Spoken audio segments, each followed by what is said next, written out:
There were so many icons in the 90s. I mean, Madonna, Janet Jackson, Queen Latifah, women making really empowered music. That word empowered is very tricky, but we can get to that later. Yeah. But then the Spice Girls come along and they were so fun. It was kind of like the moment in the movies where it goes from black and white to Technicolor. They were so vibrant. They were so thrilling to watch. They were so kind of uninhibited in everything that they did. And instantly they were a phenomenon. I mean, and I remember having the Spice Girls like Impulse body spray. They had so many products that they sold, and in a way that you could not get away with now because people would raise an eyebrow. But they branded their name. You picked the perfect one: body spray, right? Spray. Like it wasn't Vocal Tea. No, it absolutely was not. No, yeah. Someone told me on tour they had a Spice Girls toaster. They literally sold everything. They sold lollipops. They sold sneakers. They had, within their first year and a half as a band, they had $500 million worth of commercial deals, which is obviously so much more money than you can make selling records. And the minute that people saw how much money could be made selling products, particularly selling products to teenage girls, they sort of lost interest in the angry women of rock, and that was what facilitated the shift towards teenage stars like Britney and Christina, who could sign the Pepsi deals and do the big, Skechers sneakers deals and could sell things to teenage girls. At the same time, you have a shift in media itself. I'll even set aside for a moment, selling the music becomes harder because Napster comes into play and all that kind of stuff. But you have the rise of a blogging culture that isn't kind of mimicking a newsroom or mimicking a magazine. It's just basically like gossip columnists, right? Only they trade in what you use the term surveillance. Talk about that. What do you mean by that? Well, when the internet arrived, it had all this space. Like suddenly there was ample space to be filled. And I think what arose in terms of filling that space was this really industrial paparazzi machine. And so suddenly you had hordes of young men who weren't trained photographers in the way that paparazzi had been before. They were just like guys with rented cameras on the back of scooters who would stalk, especially women, female stars, extremely aggressively. So in terms of surveillance, there was really this new culture, if you were a young woman in that era and you were famous, of the idea that you could not step outside your house without hordes of photographers surrounding you, lying on the ground to try to take pictures up your skirt, hoping that something would happen. You would fall, you would trip, they would catch you drunk, they would catch you crashing your car. It was suddenly this really, really intrusive kind of frenzy of paparazzi. And it was like that because there was all this internet space to fill. And at the same time, the gossip bloggers and, the people at, say, Perez Hilton obviously being one, TMZ and Gawker, as you mentioned, I think one thing that they were really trying to do was to set themselves apart from conventional media and to do something that hadn't been done before. And one of the ways to do that was to have this tone of sort of irreverence, right? Like snark and irreverent kind of treatment of celebrities and this sort of attitude of not wanting to do the same thing that media had always done. And a lot of that came hand in hand with often cruelty. Cruelty and misogyny, or just cruelty? As I was reading your book, I couldn't tell if it was fair to say that it was misogyny, since lots of men in that period also kind of suffered under the same conditions.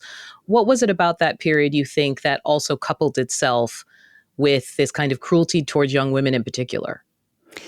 I think it was misogyny. They had this tone towards women that I would say was really characterized by disgust. They would talk about women being like women who are out in short skirts, being nasty or putrid, or like this language of real disgust at famous women who dared to kind of step outside their houses. And that same language of disgust, I think, you see it most recently being directed at people like Kamala Harris during her presidential run. It's this very dehumanizing treatment of women that is intended to elicit a very strong reaction. Men were obviously being the subject of these posts on these blogs too, but much more prominently, it was women, and the tenor of the disdain and the sort of sense of failure, I think, was really being directed at women. And voyeurism. Yes, I think absolutely. That I had forgotten certain things that you kind of reminded me of, like the idea of YouTube kind of being created by someone that was like, where do I find that Janet Jackson nipple, from the Super Bowl? I got to get that. And one I did know, Google image search kind of being the result of people trying to find Jennifer Lopez in her famous Versace Grammy dress. That these moments our sexuality, our bodies sell things. You know what I mean? Like, have led to really strange, I'll call them innovations, that really have to do with like sexual interest. Yeah, I mean, it was really sort of dispiriting to look back at this moment when the internet was just sort of coming into place and revisiting that sense of utopia that everyone had about how we might use it as a way to connect, to understand each other, to be sort of profoundly, to understand each other's lives in a way that we never had. And yet, very almost instantly, you can see that the thing that people want to use the internet for is to look at women. There were life casters early on, people who would post pictures of their lives online, who were very sort of free and wanting to share what they were doing with the world in a way that now seems quite normal with social media, but back then was revolutionary. But the ones who were the most successful instantly were women, and they were most successful when it seemed like they might be doing something that was, say, you know, changing after a shower or bringing someone home after a date or something like that. Like that was just almost instantly what people wanted to see when they logged on. Talk to me a little bit about the girl on girl part of your story, because I think that the book does a really good job explaining the different forces that kind of exert themselves on young women. Images of thinness, the way the tabloids kind of keep track and create storylines out of rivalries. What I haven't been able to figure out, and I'm hoping you've heard and thought about more, is those of us who engage in this world ourselves for money, right? Because I think sometimes there's not sympathy because we think, well, she wants to be here. Like, she's making money off this. She's part of this. She says she's empowered. And I think there has been real surprise at people like Paris Hilton saying, like, oh, actually, no, I hated this, and that. Because she told us over and over again she was happy. The Playboy bunnies were similar, right? Like, Yeah. over and over again, they would say, like, no, I want to be here. This is me. This is I'm empowered. And we were constantly told that we were seeing women who were empowered. Yeah.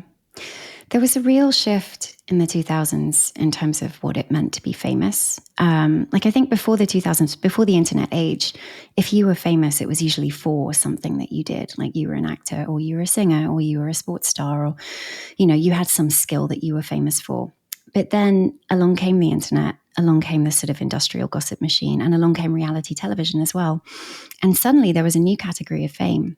And the only thing you had to do suddenly to be famous was to be visible, to expose your life to the cameras, go to all the red carpets for all the right events, and to pose in beautiful dresses and talk to photographers, or to, you know, open up your home to reality TV cameras, to really sort of expose yourself in a way that was kind of unrelenting. And there were women who were very good at that. Paris Hilton was one. I think Kim Kardashian was obviously kind of the master of this kind of model of fame if you look at the trajectory of her career. I mean, Paris Hilton, she starred in a movie, I think in 2005, called House of Wax. And the promotional campaign, part of it was posters up all over LA that said, "See Paris die." It was a horror movie. And her character had this sort of very nasty and bloody end in it. But she was sort of stood next to them smiling and took photos. And I think was seen as very much on board with the idea that because of the condition of her fame, she knew that people might not like her for it. But that was the twist. I think because we could all see that these women were famous for something that we didn't really think was valid, it became much easier to judge them when they were seen as failing, not living up to the conditions of their fame, or when they seemed like they weren't entertaining us well enough, if that makes sense. Actually, can you underscore that? What do you mean the conditions of fame? Meaning literally, this is the trade-off. You want to be this famous? Well, this is what you got to give us. Yeah, I mean, there's a moment in 2006 I write about in the book where it just seemed like women were melting down, famous women. I mean, within, I think, the space of a few days, Britney shaved her head, Anna Nicole Smith died. She overdosed on prescription medication, and it was this huge media frenzy. There was footage of her corpse being wheeled out of the hotel into an ambulance. Lindsay Lohan went to rehab. Nicole Richie was arrested. Paris Hilton went to jail. It was just this cavalcade of event after event. Yeah, 2006, 2007. I'm trying to remember. Yeah, 2007. And the sort of constant media update. It was like this rolling TikTok. It was like a soap opera. And I think it was easy for us all to be entertained by it because we'd seen so much news about this woman that they felt in some ways more like TV characters than real people. I think we'd sort of lost a sense of understanding that they were fully human because we were so bombarded with information about what they were doing, what they were wearing, where they were eating, what cars they were driving. Or even that they were hanging out girls. with. Like, especially, yeah. right? Like they weren't really adults in some ways when you think about how old they were. Yeah, no, they were yeah. young. And the New York Post did that very famous headline now of Paris, Brittany, and Lindsay, I think, in the front seat of a car where the headline was Bimbo Summit. It was just it was this real thing where the media could not stop covering these women because we would not stop looking at them, but everyone at the same time seemed sick of it. And I feel like the women were either tagged as that, but even the smart ones had to play. Like there was always a big deal if a certain kind of woman, thinking man's actress was suddenly in a bikini on the cover of something. And I do remember as a young person looking at that and thinking, oh yeah, she doesn't want to be doing that. Like it was very clear that this was a condition of trying to be in movies or trying to be whatever. Yeah, and constantly having to live up to this impossible ideal. So if you had a baby but you didn't lose the weight fast enough, there would be covers on Star Magazine and Us Weekly about how you were struggling and how you couldn't sort of get back to pre-baby body shape. I mean, anyone who couldn't embody this kind of really perfect woman out in public was shamed for not doing so. I mean, Amy Winehouse, for example, who was an extraordinary musician, she really became mostly known, I would say, in 2007, 2008 for being photographed drunk or on the street or in some kind of form of crisis. And the language that was used to describe her was impossibly cruel, I think because people felt like she was squandering her talent or she wasn't appearing in photographs in the way that she should as a woman in the public eye. If Britney Spears embodies the storyline through the aughts, right? This person who rises and is put on a pedestal as like sexy virgin, goes through the transition, not a girl, not yet a woman, as she sang, and then becoming a mother and just being completely shredded through that process, basically being punished for transitioning into adulthood. The person that embodies the now to me is Kim Kardashian, because in a way, the Kardashians are the logical conclusion of all that you have described. Kind of the origin story of a sex tape, being part of that gossip culture and being one of those kind of D-list celebrities, right? Like she starts out as being like, is she Paris Hilton's assistant or something? Who is this girl? And then monetizing that. Industrializing that, being empowered by that. And at all times, again, their public story is, we want to be here. We're doing this ourselves. If my body's going to be sold, I'm going to do it. How do you make sense of them? I think that's absolutely right. And it's sort of funny to go back and look at early episodes of Keeping Up with the Kardashians, because I think in the first season, Kim is on the fence about posing for Playboy and her mom is really kind of emphasizing that she should. It's a really good opportunity and they'll pay really well.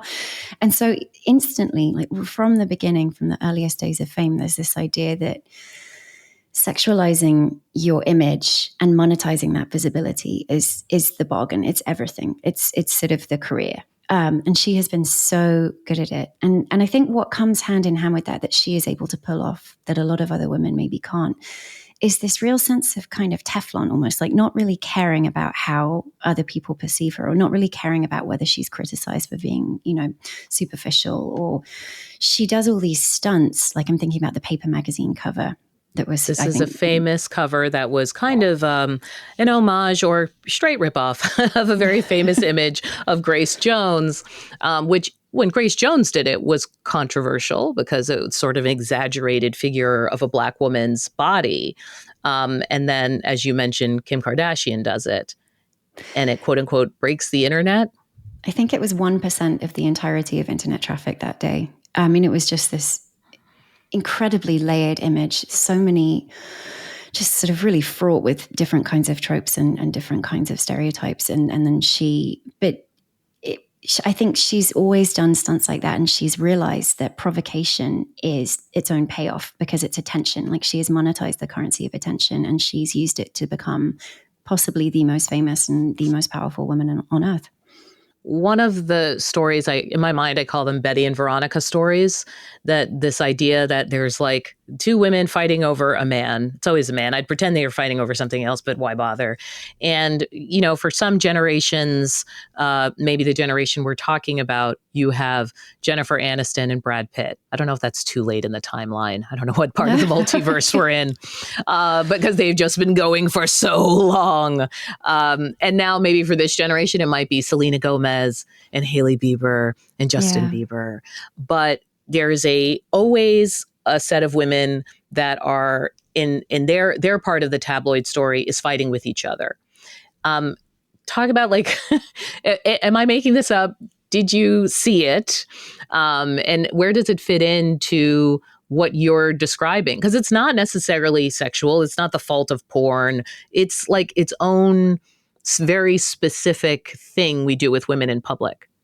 Yeah, I mean, that was part of why I wanted to call the book Girl on Girl. I mean, obviously, it sort of speaks to the sexualization of the culture of the time, but also the idea that women naturally exist in opposition to each other, and that media has trained to think of ourselves as sort of in opposition to other women, and to criticize ourselves and to criticize other women, and that just feels normal.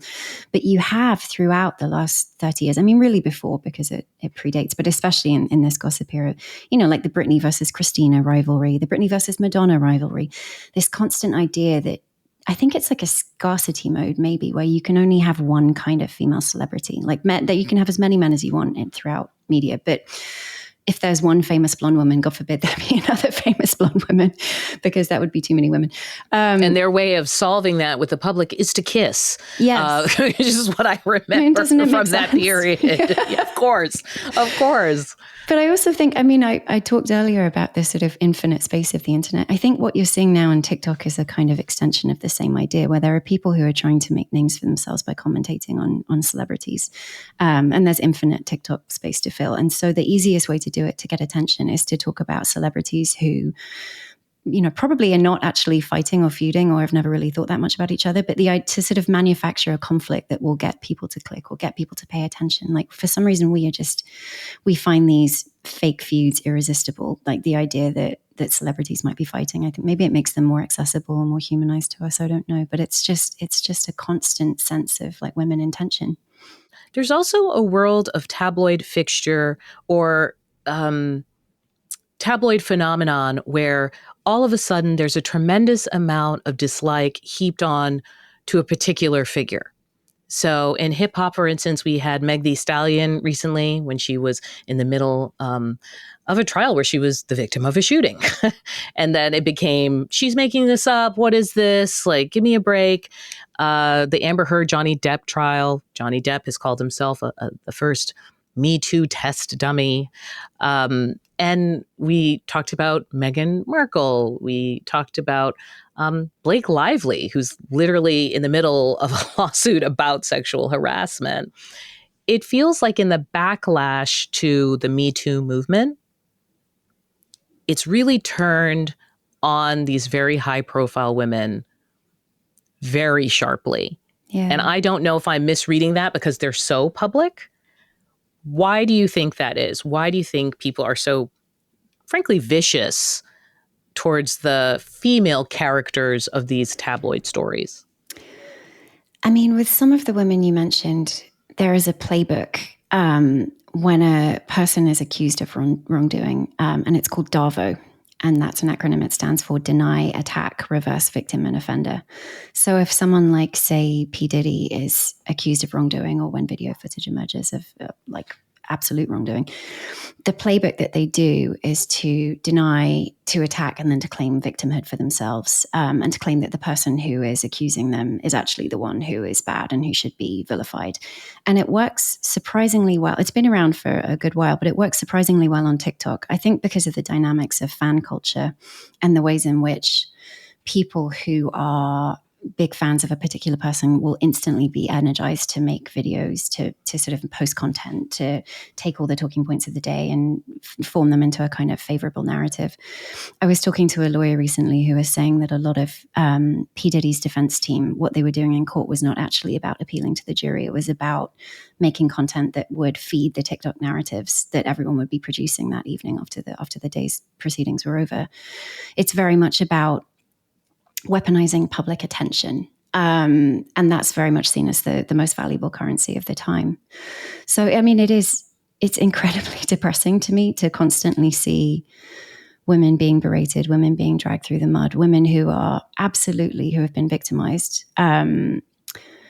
being criticized. But I think it's the playbook that always happens when people are trying to preserve their own reputations. How has the book been received?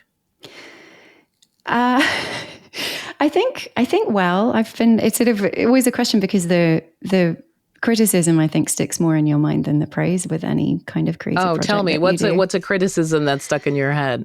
Well, I knew this would happen, but the book obviously gets into the ways in which porn influenced the culture of the 2000s and the 2010s. And initially, I wasn't going to write about porn at all. The title "Girl on Girl" obviously was like a wink, but porn was not something I was thinking that much about when I wrote the proposal. But the more research I did, the more everything seemed to come back to the fact that suddenly porn was America's premier cultural pastime. Like it was a thing that hundreds of millions of people were doing. Because they had access to it. They didn't have to go to some shady video store on the edge of town in a trench coat. Like you could get it free on your computer. Yeah, you didn't have to go to a movie theater. You didn't have to go to rent a VHS that your wife might find. Like you could just watch anything you wanted on your computer at home. And that shift, I think, just, like I said, made it impossibly popular. And of course, that influence bled out into culture. At the same time, and part of the book is about how the sort of mass sexualization in mainstream culture made porn more extreme because it had to become more transgressive to stand out, to get people to keep paying for it. And a lot of people have criticized the fact that I am not I don't come out explicitly enough and say that I am against porn and that porn is bad for women. The reason why I don't do that is because if you go back and you research culture, you can see that anytime there's any kind of new technology, people use it to watch sex. Like there are cave paintings. Absolutely. Of sexual images. I mean, there are early lithographs when the printing press came out, like VHS. When VHS first launched, 75% of the videos being made were pornographic, like back in the late 70s. I think it's part of human nature. And I don't know necessarily that it's bad per se. I just think the way in which it's been done, the kind of porn that we've been given, the kind that is free, the kind that is easily accessible throughout certainly the 21st century, has been a kind that, for the large part, is misogynistic, is about male pleasure, is directed for men, assuming that men will be the people watching it, and is very much set on the project of men are catered to and women do the catering. And that, I think, so even though there's all these women involved in it, all these women who are part of the process, you still feel... It's just the dynamic. It's the dynamic. It's a product that is tailored toward men and in which men are empowered, I would say. I mean, obviously there are exceptions, but for the most part. And you just have to wonder, what has that done to our imaginations, to our psyches, to constantly see this hierarchical, cultural, sexual product that people don't really talk about because they're ashamed, because it's something that people prefer to do in secret. But it's been impossibly popular for several decades now. Like, what has it made us think about men and women and the ways in which we relate to each other? Why does the criticism bother you then? It doesn't bother me. I just find it interesting. So, like I said, I've been criticized for not being anti-porn enough, and then I've been criticized for being too anti-porn by one particular review. And I think it speaks to how much people want clarity. They want a distinct message that they can take home. They want advice. But actually, for me, culture is so much about nuance and about messiness and about trying to exist in a kind of yes and place where you can hold multiple ideas in your head at the same time. That, for me, is always where the most interesting stuff takes place. Well, Sophie Gilbert, thank you so much for speaking with me. Thank you so much for having me. It's been such a pleasure.